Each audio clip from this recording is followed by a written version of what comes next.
Screen पर ये स्पासलार new tablet है और ये एजेफी फार्मा की है। इसका कंपोजिशन है मेब्योरिन, इसका कंपोजिशन है फार्मूला है मेब्योरिन और इसमें आप लोगों को 30 टेबलेट मिल सकता है, यानी इसमें आप लोगों को 3 स्ट्रिप मिल सकता है। एक स्ट्रिप में 10 गोलियाँ होती है।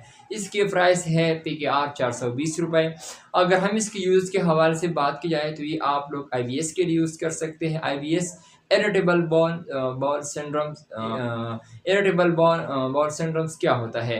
स्टमक पेन, बदहज़मी और स्टमक क्रॉप्स ये होता है। तो अगर हाँ आप लोगों को पेट में मरोड़ हो तो इसके लिए इस्तेमाल की जाती है। पेट में गैस होना तो इसके लिए इस्तेमाल की जाती है। लूज़ मोशन यानी डायरिया, अगर आप लोगों को लूज़ मोशन या डायरिया हो, इसकी वजह से अगर आप लोगों को पेट में दर्द होता है तो इसके लिए इस्तेमाल की जाती है। बड़ी और छोटी आंतों का इन्फेक्शन, इसके लिए भी इस्तेमाल की जाती है। स्टमक क्रॉम्स के लिए इस्तेमाल की जाती है। स्टमक पेन के लिए इस्तेमाल